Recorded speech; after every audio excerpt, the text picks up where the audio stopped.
오늘 함께 본 성경 말씀은 예레미야 선지자의 깊은 슬픔과 탄식을 담고 있는 내용입니다.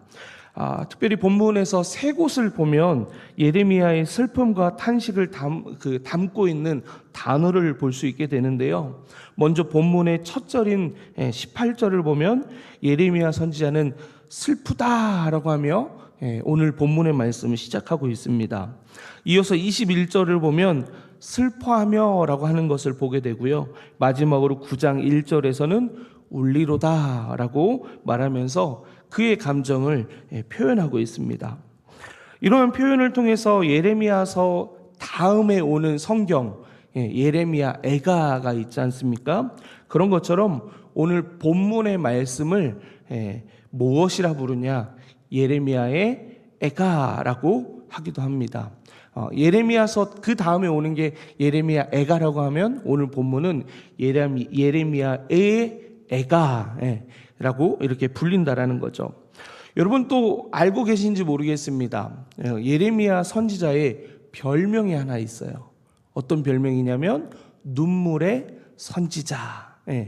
이 눈물의 선지자라는 별칭이 붙은 그 이유가 오늘 이 본문을 비롯해서 그렇게 붙여지게 됩니다. 예레미야의 슬픔과 탄식이 담겨져 있는 이 노래를 통해서 우리를 바라보시는 하나님의 마음이 무엇인지를 발견하는 복된 시간이 되기를 축복합니다. 뿐만 아니라 나의 눈이, 우리의 눈과 마음이 하나님의 눈이 되고 하나님의 마음이 되어서 그것을 통해서 세상을 바라보게 되는 여러분 되시기를 축복합니다. 본문 18절의 말씀을 함께 읽도록 하겠습니다. 슬프다 나의 근심이여 어떻게 위로를 받을 수 있을까?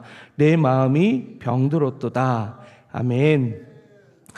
예레미야는 백성들의 죄악을 보며 슬프다 나의 근심이여 라고 말하며 그의 깊은 절망감을 나타내고 있습니다. 그는 멀리 사로잡혀간 유다 백성들이 여전히 하나님께로 돌아오지 않고 자신들의 죄를 보지 못한 채 회개하지 않는 그 모습에 마음의 병까지 들었다라고. 속 썩이는 자식 보면 그 자식 때문에 머리에 이렇게 흰띠 두르고 이렇게 눕는 장면 드라마에 많이 나오잖아요. 마치 그런 것처럼 지금 전혀 돌아올 생각이 없고 돌아올 기미도 보이지 않는 그 이스라엘 백성들의 모습을 보면서 내 마음에 병이 들었다라고 이야기하는 겁니다. 이런 예레미야의 슬픔은 단순한 감정적인 반응이 아닙니다. 그 슬픔은 예레미야가 하나님의 마음을 알게 된 선지자였기 때문에 하나님과 함께 그 영적인 고통을 경험하고 있는 겁니다. 여러분이 이 세상의 모습을 보았을 때 이 세상 가운데 있는 죄와 그리고 아픔들을 보면서 함께 하나님과 아파하신 적이 있으십니까? 하나님의 그 아파하시는 마음을 느끼고 계십니까? 이번 추석 명절에도 여러 뉴스들이 있었습니다. 그 여러 뉴스들 가운데 안타까운 소식들이 있었죠. 매년 반복되어서 전해오는 소식, 가족들 간의 다툼으로 인해서 그리고 이웃 간의 다툼으로 인해서 살인 사건들이 일어났습니다.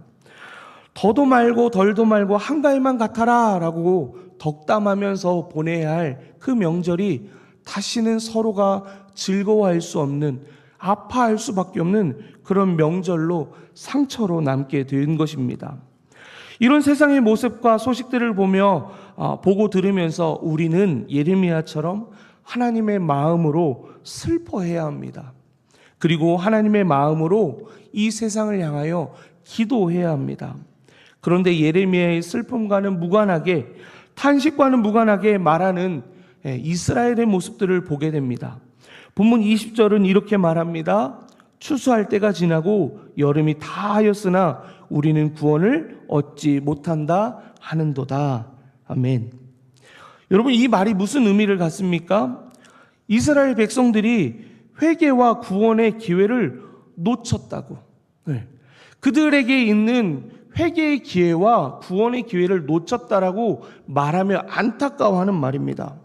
그런데 우리가 너무 잘 알고 있지 않습니까? 이스라엘 백성들이 그간에 보였던 모습, 우리가 신앙생활하면서 성경을 많이 보았는데 그 성경 안에 있는 이스라엘 백성들의 모습을 보면 그들이 언제 하나님 앞에 회개하였으며 하나님께로 그들을 구원해 달라는 모습을 보였냐라는 겁니다. 그들에게서는 그런 모습을 본 적이 없습니다. 추수와 여름은 풍성함과 그리고 기회의 시기를 상징합니다. 이 시간을 잘 보내야 추수할 때에 추수할 열매를 맺게 됩니다. 여름에 성장하여야 추수할 때 거두어질 열매가 될 수 있는 겁니다. 곧 이 시기를 잘 보내지 못하면 결코 추수할 것도 없고 거둬질 열매도 없게 됩니다.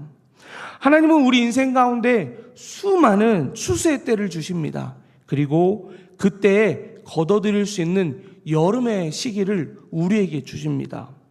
여러분은 그 시기에 추수할 때에 열매가 거둬질 때에 그때에 거둬질 열매로 이 시간들을 잘 사용하고 계신지 한 번쯤 생각해 보시기 바랍니다. 우리는 그 은혜의 시간을 은혜의 시간으로 생각하지 않고 하나님과 무관한 삶을 살아간다라고 하면 결국 추수할 때가 지나고 여름이 다하였으나 정말로 구원받지 못하게 되는 그런 슬픈 상황이 될 수 있다는 것을 기억하시기 바랍니다. 하나님께서 주신 그 구원과 성장의 기회를 놓치지 않고 허락하신 그 시간에 하나님께로 돌아가는 여러분 되시기를 축복합니다. 이미 하나님께로 속한 자로 살아가고 계신다라고 하면 더욱 하나님께 붙들려서 두렵고 떨림으로 구원을 이루어 가시는 여러분 되시기를 간절히 축복합니다. 본문 22절의 말씀을 함께 읽겠습니다. 길르앗에는 유황이 있지 아니한가? 그곳에는 의사가 있지 아니한가? 딸 내 백성이 치료를 받지 못함은 어찌 됨인고? 아멘. 예레미야는 죄로 인한 심판으로 상한 이스라엘 백성들의 모습을 보며 슬퍼하고 놀랐습니다. 그러면서 방금 읽었던 22절과 같이 길르앗 땅에는 유황이 있지 않습니까? 그곳에는 의사가 있지 않습니까? 그런데 제 백성의 상처가 어찌 낫지 않습니까? 라고 하나님 앞에 묻고 있습니다.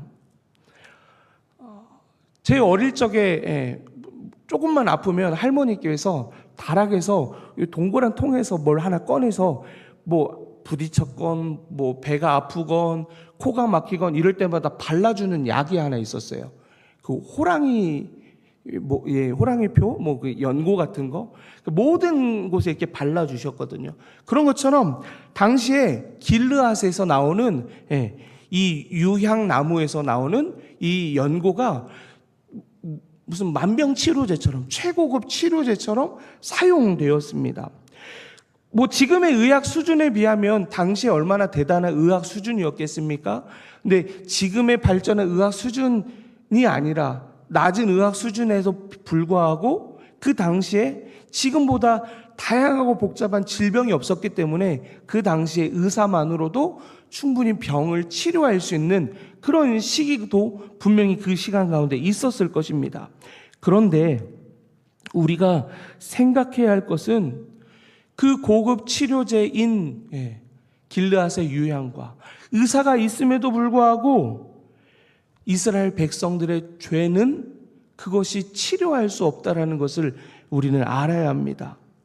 아무리 효능이 좋은 치료제가 있고 능력이 좋은 의사가 있을지라도 그 죄의 병은, 영적인 병은 결코 치료할 수 없다는 겁니다. 여러분, 죄로 인한 영적 질병은 어떻게 치료할 수 있을까요?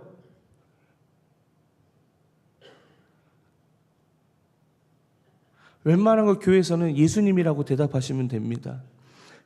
죄로 인한 이들이 영적 질병 가운데 치료받을 수 있는 방법 무엇일까요? 바로 예수 그리스도입니다. 우리 가운데 찾아오는 그 영적 질병들이 있습니다. 믿음을 포기하게 되는 연약한 믿음이 있고요. 그리고 아픔 가운데 저 깊은 바닥으로 떨어지게 하는 그런 상황들이 있습니다. 그런 상황 속에 있는 우리를 향해서 세상은 뭐라고 얘기하는 줄 아세요? 시간이 약이다. 세월이 지나가면 다 해결될 거다라고 얘기합니다. 근데 여러분 정말 그런가요? 나로 하여금 아프게 했고 나로 하여금 힘겹게 했던 그 상황, 시간이 지나가면 잊혀져 갑니다. 하지만 유사한 상황이 오거나 동일한 상황이 오면요, 나를 변함없이 똑같은 모습으로 사로잡게 해서 나를 힘겹게 한다는 것, 우리가 인생을 살면서 너무나 많이 경험했습니다. 그러면 세월이 약이 되고 세월이 지나면 치유가 된다, 이것이 아니라 정말 우리 인생 가운데 우리의 그 영적 질병, 우리를 억누르고 저 바닥까지 떨어뜨리는 그 상황 안에서 우리를 낫게 할 수 있는 유일한 치료제가 무엇이냐? 바로 예수 그리스도께서만 우리를 고치실 수 있다는 겁니다. 하나님만이 우리를 고치시고 우리를 구원하신다는 겁니다. 주님만이 우리의 참 의사라는 것을 믿음으로 고백하는 여러분 되시기를 축복합니다. 사랑하는 여러분, 예수님께로부터 치료받은 백성이 되시기를 축복합니다. 그래서 하나님을 슬퍼하며 놀라게 하는 것이 아니라 하나님을 기쁘시게 하며 감탄케 하는 모두가 되기를 간절히 축복합니다. 마지막으로 본문 9장 1절을 함께 읽겠습니다. 어찌하면 내 머리는 물이 되고 내 눈은 눈물구렁이 될고 죽임을 당한 딸 내 백성을 위하여 주야로 울리로다. 아멘. 예레미야는 하나님의 사람입니다. 그래서 그는 하나님의 마음을 느낄 줄 아는 사람입니다. 예레미야가 1절에서 그리고 이어서 2절에서 말하는 것은 죄에 중독된 이스라엘의 상태가 더는 보기 싫고 그들이 심판받아 울부짖는 것을 보고 싶지 않았기 때문에 차라리 광야로 가버렸으면, 저들이 없는 광야로 가버렸으면 한다라고 이야기합니다. 온 몸이 물주머니가 돼서 내가 울기만 해서 자신이 사라졌으면 한다라는 그 마음을 지금 표현하고 있는 겁니다. 이 예레미야의 마음은 단순히 앞서서 말씀드렸던 것처럼 예레미야의 마음만은 아닙니다. 예레미야가 표현하고 있는 이 마음이 곧 하나님의 마음과 동일하다라는 겁니다. 우리도 이 세상의 죄악들을 보면서 예레미야와 같은 마음을 가져야 합니다. 왜냐하면 구원의 좋은 소식은 오직 예수 그리스도를 통해서 우리에게 주어지기 때문입니다. 예수님이 아니면 이 세상 모든 사람들이 구원받을 수 있는 길이 어디에도 없기 때문입니다. 제가 지난 봄에 경험했던 일을 나누고 오늘 말씀을 좀 마치려고 합니다. 저에게 이 번동제일교회에 오면서 생긴 취미 하나가 있습니다. 어떤 취미냐면 조금 힘들거나 마음이 좀 무거울 때 수유역에 나갑니다. 수유역에 왜 나가냐면요, 거기 가면 재밌더라고요. 뭐가 재밌냐면 사람들이 입고 다니는 옷이 재밌어요. 사람들이 화장하는 모습들이 재밌더라고요. 그리고 어떤 사람은 소리를 지르고요, 어떤 사람은 술에 취해서 비틀거리고요. 이런 모습들이 수유역에 나가면 그저 재미있더라고요. 그런데 그 모습을 보면서 재밌어하는 제가 한순간에 그 길에 가만히 서서 눈물을 흘리기 시작했습니다. 왜 그랬냐면 그들의 모습을, 제 마음이 조금 불편하고 어려움이 있어서 그걸 좀 환기시키려고, 수역에 나가면 재밌는 사람들 많으니까 그거 가지고 좀 풀어야지라는 어찌 보면 못된 마음인데 그 마음으로 그 수역에 나갔는데 갑자기 제 마음 가운데 울림이 있는 거예요. 어떤 울림이 있었냐? 명호야, 저들의 모습이 우습니? 저들의 삶이, 저들이 저렇게 살아가고 있는 것이 웃기니?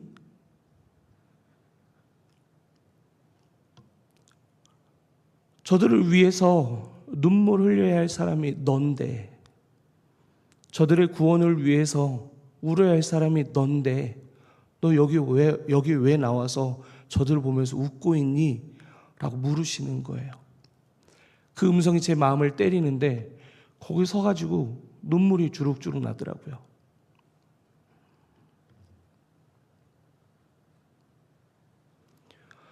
저를 사랑하셔서 제 인생 가운데 찾아와 주셔서 어쩌면 저도 그 하나님 만나지 않았으면 그 길가에 서서 누군가의 웃음거리가 되는 모습으로 살아가고 누군가에게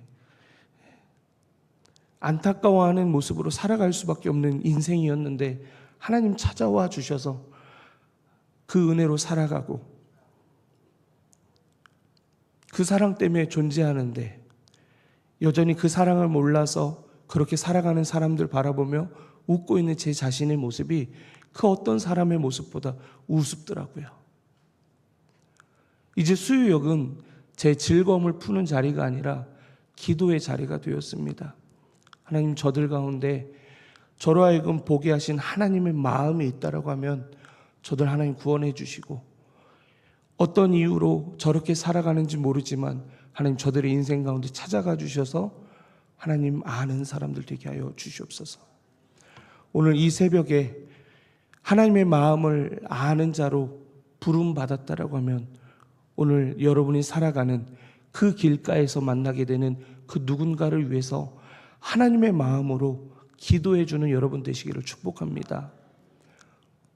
그렇게 기도할 때 하나님께서 들으시고 여러분의 눈물의 기도를 통하여 이 죄악 가득한 세상이 하나님 나라로 바뀌게 되는 놀라운 은혜가 시작되기를 간절히 축복합니다.